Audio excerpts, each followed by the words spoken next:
The phone call came at 11:47 p.m., exactly 12 hours before my sister Emma's wedding was supposed to begin. I was in my penthouse office, reviewing quarterly reports for my hospitality empire when Mom's name flashed on my screen. "Sarah, we need to talk," she said without any greeting, her voice carrying that familiar tone of disappointment I'd grown accustomed to over the years. "What's wrong, Mom?" I asked, setting down my pen and giving her my full attention despite the late hour. "It's about tomorrow. The wedding." She paused and I could hear Dad's voice murmuring something in the background. "We've been thinking and we think it's best if you don't come." The words hit me like a physical blow, even though I'd half expected this conversation. 4 months, I'd watched my family plan Emma's dream wedding to her finance bro fiancé Marcus, contributing silently from the shadows while they stressed about budgets and logistics. They had no idea that the lucky break they'd gotten on the Grandview Manor venue had come from me, or that the coincidental last-minute availability had been orchestrated through my shell company. "Don't come to my own sister's wedding?" I asked quietly. "Sarah, please don't make this harder than it has to be." Mom's voice softened slightly but her resolve remained firm. "You know how important this day is for Emma. All the photos, the memories, we just want everything to be perfect. And I would ruin that somehow?" "It's not that you'd ruin it intentionally," she said carefully. "But you know how you've been lately. The way you dress, that old car you drive, living in that tiny apartment. Emma's friends, Marcus's family, they're all very successful people. The Hendersons have a reputation to maintain." I almost laughed at the irony. If only she knew that their successful future son-in-law had pitched his startup to my venture capital firm 6 months ago. His business plan had been so fundamentally flawed that I'd rejected it in under 10 minutes. "I'm your daughter too, Mom," I said, keeping my voice steady despite the anger building in my chest. "Of course you are, sweetheart. But sometimes loving someone means making difficult choices. Emma deserves her perfect day, and honestly, having you there in your current situation, it would just raise questions we don't want to answer." "By current situation?" "You know what I mean. The unemployment, the small apartment, that beaten-up Honda you refused to replace. Emma's wedding is going to be featured in Metropolitan Weddings magazine. We can't have you in the family photos looking like..." She trailed off, but the implication was clear. I closed my eyes and took a deep breath. For 3 years, I'd maintained this facade of struggling to make ends meet while secretly building one of the most successful hospitality empires on the West Coast. My family saw what I wanted them to see. A daughter who'd never quite found her footing after college, who worked some job in hospitality that barely paid the bills. The truth was more complicated. At 28, I owned 17 luxury venues across 3 states, including the very location where Emma's wedding was supposed to take place in less than 12 hours. My tiny apartment was actually a minimalist penthouse worth $4.2 million, and my beaten-up Honda was a conscious choice to stay under the radar while I focused on building something real. "Sarah? Are you still there?" Mom's voice pulled me back to the conversation. "I'm here. So you understand then why this is for the best." I looked out the floor-to-ceiling windows of my office, watching the city lights twinkle in the darkness. Down there, hundreds of my employees were working the night shifts at my various properties, ensuring that guests had perfect experiences. Tomorrow they would have made Emma's wedding magical too. "I understand," I said quietly. "Good. I knew you'd be reasonable about this. Maybe we can all have lunch next week, just the family, and you can see all the photos." "Maybe." "All right then. Get some sleep, sweetheart. I love you." "Love you too, Mom." I hung up and sat in the silence for a long moment, processing what had just happened. My own family had uninvited me from my sister's wedding because they were ashamed of what they thought I'd become. The funny thing was, I could have fixed their perception years ago. I could have told them about Meridian Hospitality Group, my company that they'd never connected to their youngest daughter. I could have shown them the Forbes article that had featured me as one of the 30 under 30 entrepreneurs to watch, or the industry awards lining my office walls. But I'd wanted to know who they really were beneath all the social climbing and status obsession. Now I had my answer. I pulled up the contact for James Morrison, the general manager of Grandview Manor. He'd been with my company for 2 years and had no idea that the Henderson wedding scheduled for tomorrow belonged to my own family. "Ms. Adams." James answered on the second ring, sounding alert despite the late hour. "Is everything all right?" "James, I need you to cancel the Henderson reservation for tomorrow." "Cancel? Ma'am, the wedding is in 12 hours. The deposit alone was $30,000, and they've already paid the full $180,000 for the event. We'd be looking at a lawsuit if we... The deposit and full payment will be refunded immediately. I cut him off. Cancel everything. The ceremony space, the reception hall, the catering, the flowers, the music, all of it. There was a pause. Ma'am, may I ask why? This is highly unusual and the family will be devastated. We've had our entire staff preparing for weeks. I stood and walked to the window, looking out at the city I'd helped shape with my venues and events. Let's just say there was a change of plans. Should I call the family to inform them? No. They'll figure it out when they arrive. But ma'am. James, I need you to trust me on this. Refund every penny they've paid immediately. I'll handle any legal complications that arise. Yes, ma'am. Should I reschedule the staff? We'll have 47 employees with nothing to do tomorrow. Give everyone the day off, full pay. Consider it a bonus. After I hung up, I sat back in my chair and opened my laptop. Within minutes, I'd processed the full refund to my parents' account. Money that would show up as coming from Meridian Hospitality Group. They'd probably never make the connection. Then I did something I hadn't done in months. I called my assistant Marina despite the ungodly hour. Sarah? What's wrong? Marina answered immediately, her voice sharp with concern. Nothing's wrong. I need you to do something for me. Of course. What do you need? I want you to book the penthouse suite at the Ocean View Resort for tomorrow night. And arrange for my driver to pick me up at 10 a.m. The Ocean View? That's a 6-hour drive. I know. I need to get away for a few days. Should I clear your schedule for Monday? Clear the entire week. After the arrangements were made, I tried to sleep but found myself staring at the ceiling instead. Part of me wondered if I was being too harsh. Emma didn't even know about Mom's phone call. She was probably asleep, dreaming about her perfect wedding day. But that was the problem, wasn't it? Emma had known about the family dynamics for years. She'd watched our parents slowly freeze me out of family events, had participated in the subtle exclusions and the not-so-subtle disappointments. When was the last time she'd called me just to talk? When had she last asked how I was really doing? The answer was never, because they were all too caught up in their own version of success to notice that I'd quietly surpassed every single one of their achievements. My phone buzzed at 6:23 a.m. with a text from Emma. So excited for today. Can't wait to see everyone at the venue.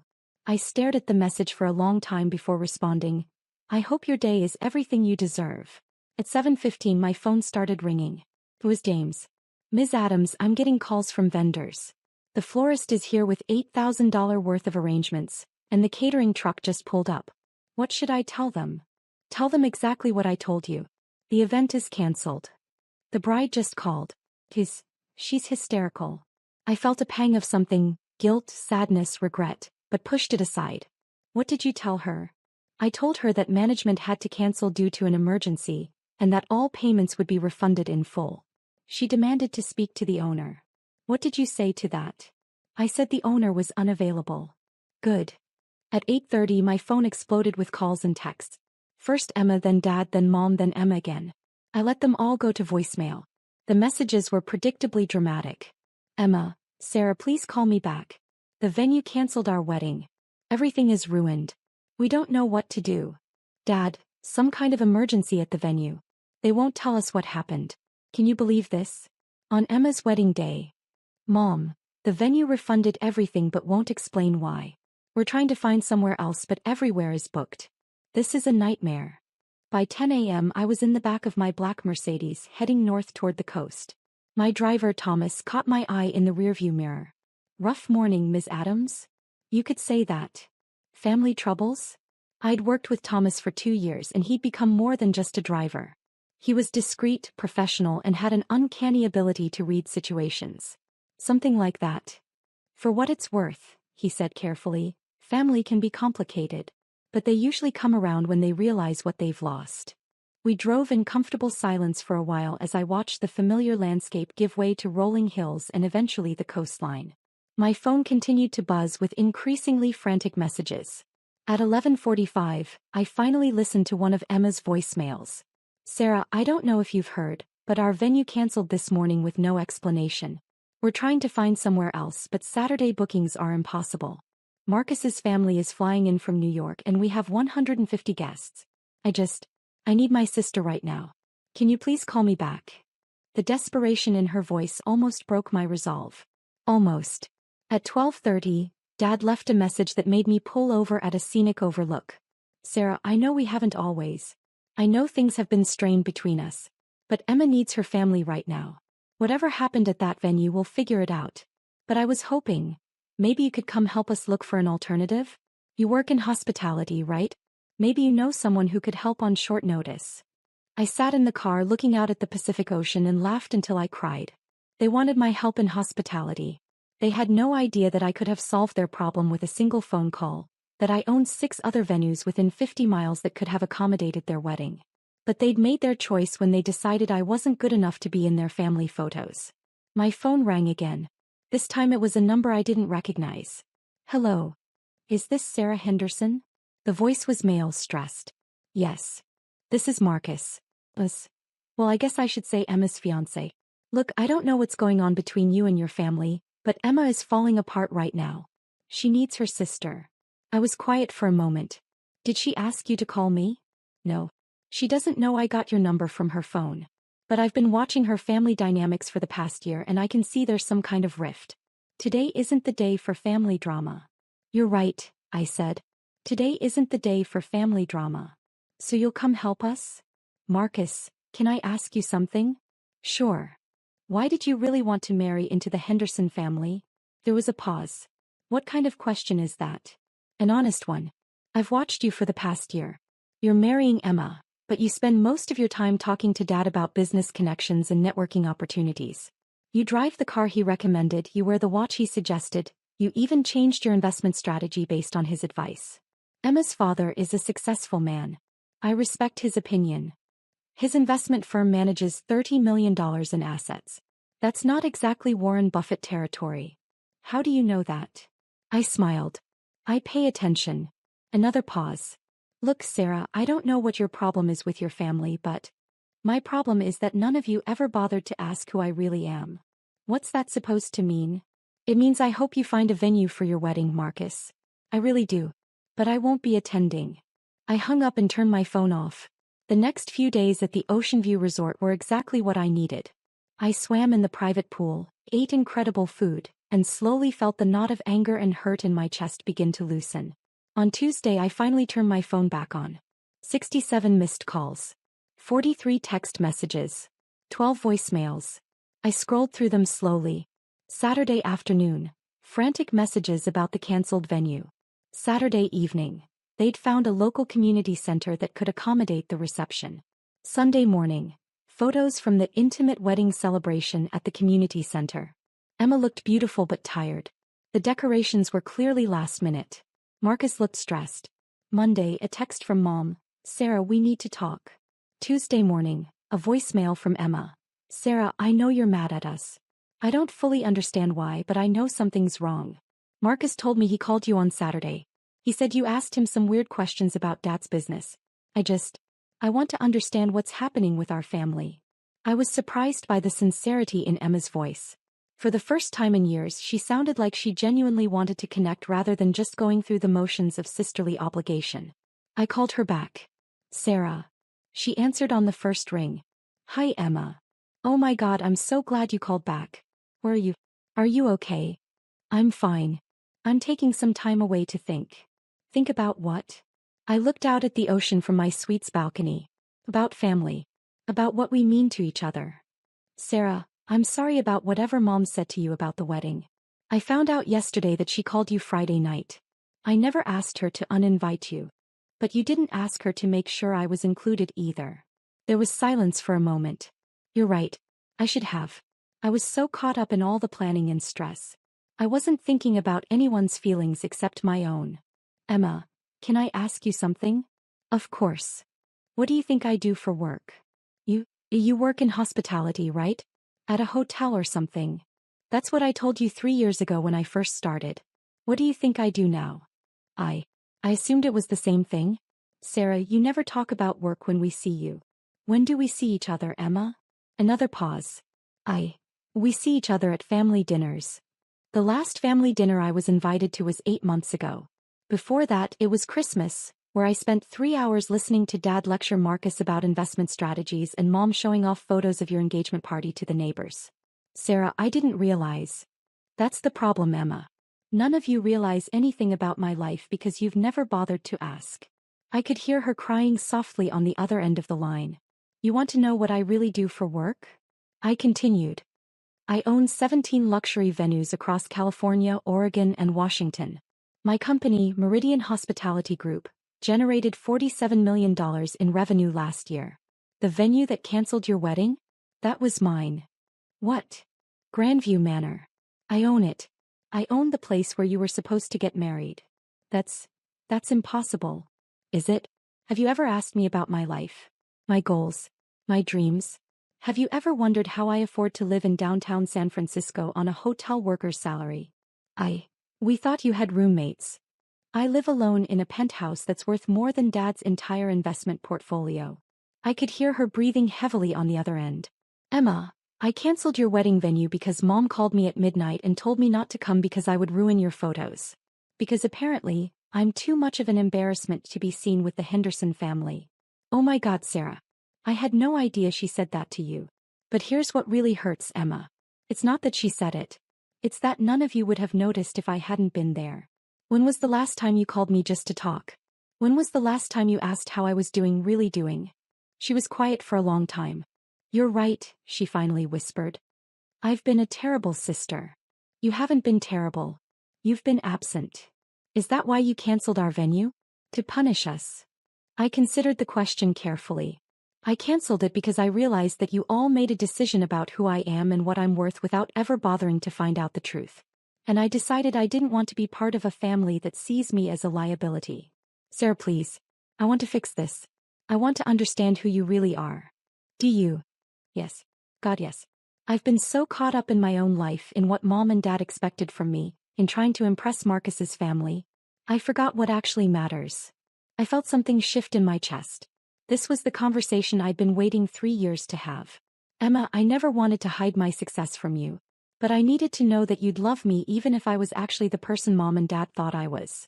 Of course I would love you. You're my sister. Are you sure? Because for the past 3 years, you've all treated me like I was a disappointment. Like I was someone to be managed and handled rather than included and celebrated. We thought we were being supportive. You thought you were being tolerant. I could hear her crying again. Sarah, will you come home? Can we start over? I looked out at the ocean, feeling the sun warm on my face. We'll come home, Emma. But things are going to be different. How? Well, for starters, Sunday family dinners are now at my place. And Emma? Yeah. Bring your appetite. I have an incredible chef. When I returned to San Francisco the following Saturday, I found my family waiting in my building's lobby. All of them, Mom, Dad, Emma, and even Marcus. They looked small and uncertain in the soaring marble space, clearly intimidated by the obvious wealth surrounding them. How long have you lived here? Dad asked quietly as we rode up in the private elevator to my penthouse. 2 years. And we never knew? You never asked. When the elevator doors opened directly into my living space, revealing the floor-to-ceiling windows and the million-dollar view of the bay, Mom actually gasped. Sarah, she whispered. What have we done? I looked at my family, really looked at them, for the first time in years. They weren't bad people. They were just people who'd gotten caught up in their own version of success, their own fears about social status and appearances. You made assumptions, I said simply. And I let you because I wanted to see who you really were. And? Dad asked, his voice smaller than I'd ever heard it. You're my family, I said. And family means we get to start over as many times as it takes. Emma stepped forward and wrapped her arms around me in a hug that felt more real than any interaction we'd had in years. I'm sorry, she whispered. I'm so sorry I didn't see you. I'm sorry I didn't let myself be seen, I whispered back. Over dinner that night, prepared by my chef in the kitchen they didn't know I had, we talked more honestly than we had in years. I told them about building my business, about the long hours and the risks and the dreams that had driven me. They told me about their fears, their insecurities, their own struggles with feeling successful enough. I want to understand your business, Dad said over dessert. Will you teach me? I want to work for you, Emma said suddenly. If you'll have me. I have a degree in event planning that I've never used because I was too busy trying to be what everyone else wanted me to be. I looked around the table at these people I'd loved and resented and missed and feared disappointing. Sunday dinners, I said. Every week. Here. We rebuild this family one conversation at a time. And Emma? Yeah. You start Monday. As I watched my family begin to see me, really see me, for the first time I realized that sometimes the greatest success isn't building an empire.